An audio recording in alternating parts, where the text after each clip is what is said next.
ये मेरा दिल प्यार का दीवाना, दीवाना दीवाना प्यार का परवाना, आता है मुझको प्यार में जल जाना, मुश्किल है प्यारे तेरा बच के जाना, आहा आहा ये मेरा दिल प्यार का दीवाना।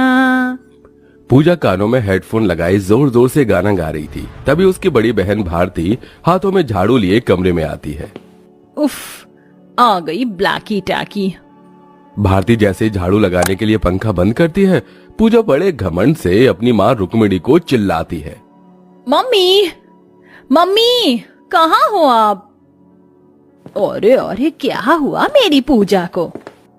मम्मी आखिर मेरी इस काली कलूटी बैंगल लूटी बहन की परेशानी क्या है? जब देखो मुंह उठाकर मेरे सामने चली आती है, सारे मूड की माँ बहन कर दी। अपनी गोरी बेटी पूजा की बातों को सुनकर एक बार भी रुक्मिणी अपनी काली बेटी भारती पर ही भड़क जाती है। क्यों रे काली कुब्जा, आखिर तुझे क्या मजा मिलता है मेरी गोरी सुंदर बेटी का खून जलाकर? देखो तो मेरी लाडली बेटी का गुलाब सा खिला चेहरा कैसे लाल पीला हो गया। जाकर इसके लिए ठंडा शरबत ला। बेचारी भारती आंखों में आंसू लिए किचन में आकर फूट फूट कर रोने लगती है। क्यों भगवान, मेरी किस्मत ऐसी क्यों है? मेरे कालेपन की वजह से ये दुनिया जमाना तो मुझको ताना देती ही है, मगर मेरी अपनी सगी माँ और बहन भी ताना मारती है। क्या मेरे नसीब में अपनों का प्यार नहीं लिखा? राधा रमण रटो राधा रमण। अरे भारती बिटिया कहाँ है तू? अपने पिता के पुकारने पर भारती अपनी आंखों से बहते आंसुओं को पोंछ कर आती है। जी बाबा। अरे ये क्या मेरी बिटिया की आंखों में आंसू? हाँ, तेरी माँ ने कुछ कहा है क्या?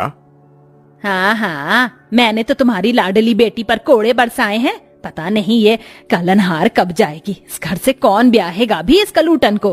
बस करो रुक्मिणी। अरे कैसी माँ हो तुम, हमेशा इस बच्ची का दिल दुखाती हो। तुम्हारा ये कटु बर्ताव देखकर कभी कभी तो मुझे यकीन नहीं होता कि तुमने इसे अपनी कोख का जन्म दिया है। मैंने इस काली मैया को थोड़ी मांगा था जो भगवान ने इसे मेरी कोख में दिया। रुक्मिणी का बर्ताव भारती को लेकर उस पल से ही था जब वे इस दुनिया में पैदा हुई थी। काले रंग रूप की वजह से विधाता ने भारती का भाग्य जैसे कुश की कलम से लिखा था, जिससे उसे हमेशा दुत्कार मिला, तो वहीं उसकी गोरी बहन को माँ का दुलार मिला। उस घर में भारती की परवाह करने वाला सिर्फ उसका पिता था। गुजरते दिन के साथ ब्रिज भारती के लिए रिश्ते ढूंढने लगता है और केतकी देवी भारती को देखने आती हैं। केतकी जी, जानता हूँ मेरी बिटिया का रंग थोड़ा काला है, मगर हीरा है मेरी भारती। आपके घर को संवार देगी, ये इस पिता की जुबान है। भाई साहब, मुझे भारती अपने बड़े बेटे अंबर के लिए पसंद है, मगर अपने छोटे बेटे अंशुमन के लिए मुझे आपकी पूजा भी पसंद है। ये तो मेरा सौभाग्य है बहन जी, जो मेरी दोनों बेटियों को एक ही ससुराल मिलेगा। पूजा, तेरी क्या इच्छा है? पिताजी, मुझे अंशुमन पसंद है। मगर पूजा गुस्से से अपनी काली बहन को घूरती हुई बोली, मायके में कम था क्या, जो मेरी ये काली कलूटन बहन ससुराल तक भी मेरा पीछा नहीं छोड़ रही। वहां भी साथ साथ जाएगी, चिपकू कहीं की। कोई बात नहीं, मगर मैंने भी इसका जीना दुश्वार नहीं किया तो पूजा नाम नहीं मेरा। जहां रुक्मिणी शादी में भी फर्क भेदभाव करते हुए अपनी गोरी बेटी की हल्दी मेहंदी की रीत खुशी से निभाती है, वहीं भारती की शादी की हल्दी मेहंदी भी नहीं लगती। दोनों बहनें 7 फेरे और 7 वचन लेकर शादी के बंधन में बंध जाती हैं और विदाई की बारी आती है। जाओ मेरी बच्चियों, दोनों मिलजुल कर हंसी खुशी रहना।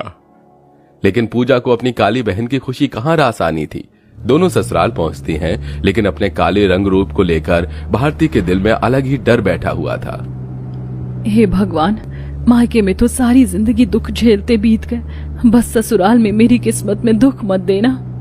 थोड़ी देर में ससुराल आ जाता है, जहाँ केतकी आरती की थाली लिए खड़ी थी। तभी अपने गोरेपन का गुमान करती हुई पूजा अपनी काली बहन को टक्कर मारकर आगे आकर इतराकर बोली, लीजिए सासू माँ, जल्दी से अपनी गोरी बहू का गृह प्रवेश कीजिए।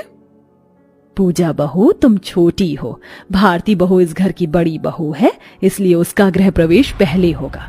आगे आओ भारती बहू। केतकी ने बिना भेदभाव जताए भारती की आरती उतारी और गृह प्रवेश किया, जिससे गोरी बहन पूजा मन ही मन चिढ़ गई। इस कलूटन की किस्मत में खुशियां मुझसे देखी नहीं जा रही।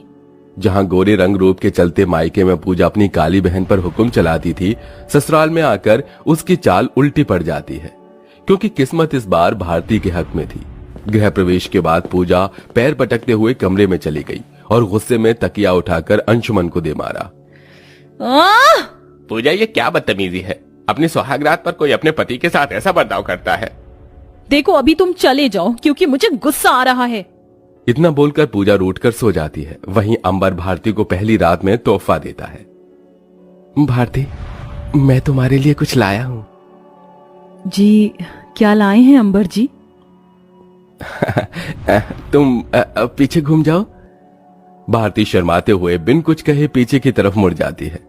अंबर उसके गले में हीरे का नौलखा हार पहनाता है, जिसे देखकर भारती की आंखों में खुशी के आंसू आ जाते हैं। अब रो क्यों रही हो? क्या तुम खुश नहीं हो? खुश हूँ, बहुत खुश हूँ अंबर जी, क्योंकि मेरी किस्मत ने आज मुझे इतनी खुशियां जो दी हैं। आपको अपने पति के रूप में पाकर मेरी किस्मत संवर गई। भारती को उसके ससुराल वालों ने उसके काले रंग के साथ भी खुशी से स्वीकार कर लिया। अगले दिन वो तड़के सुबह उठकर अपनी बहन को उठाने आती है। छोटी छोटी, चल उठ जा, आज ससुराल में हमारा पहला दिन है। नहीं उठती मैं, जाकर खुद काम कर, चुड़ैल कहीं की। काम चोरी भरे स्वभाव के साथ पूजा अपने मुंह तक चादर तान लेती है। वहीं भारती अकेले साफ सफाई करती है। तभी खटपट की आवाज सुनकर केतकी आती है। अरे बड़ी बहू, तुम अकेली काम कर रही हो? ये ससुराल तुम्हारी बहन का भी है। केतकी बड़ी शक्ति से पूजा को उठाती है। पूजा, उठो, मैं कहती हूँ उठो। आज तुम्हारा ससुराल में पहला दिन है, जाकर काम करो। माँ जी, मुझसे काम नहीं होगा। पता है आपको, खास शादी के लिए मैंने अपनी बॉडी की पॉलिश कराई थी। अगर मैंने पानी का काम करूंगी तो ये उतर जाएगा। अरे तो ये कोई एशियन पेंट थोड़ी है जो सालों साल चलेगा। और तुम्हें धूप में जाकर काम नहीं करना जो तुम्हारा गोरा रंग ढल जाएगा। पूजा नाक मुंह सिकोड़ कर काम करती है। ऐसे ही दिन गुजरते हैं, मगर भारती के मीठे स्वभाव के चलते सभी उसकी बड़ाई करते, जिससे पूजा खूब जलती। गुजरते कई महीनों के साथ वो गर्भवती हो जाती है।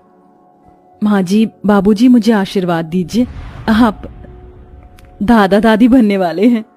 अरे क्या सचमुच बहू? हाँ? अरे दूधो नहाओ पूतो फलो, आज तो मैं बहुत खुश हूँ। ये सुनकर पूजा दांत पीस लेती है। मेरे मूर्ख ससुराल वाले मेरी काली कलूटन बहन को प्यार तो ऐसे जता रहे हैं जैसे कि अभी बच्चा पेट से बाहर आ गया है। मेरी कलूटन बहन की किस्मत में मैं इस बच्चे की खुशी आने से पहले ही मार डालूंगी इसे। भारती बहू, तुम्हें ज्यादा से ज्यादा आराम करना है, क्योंकि शुरुआती महीने बहुत ही संभल कर रहने की जरूरत होती है। इसलिए पूजा बहू, आज से घर के काम तुम करोगे। अब घर के कामों की जिम्मेदारी पूजा पर आ जाती है, तो वहीं भारती की सास उसकी खूब सेवा बाड़ी करती है।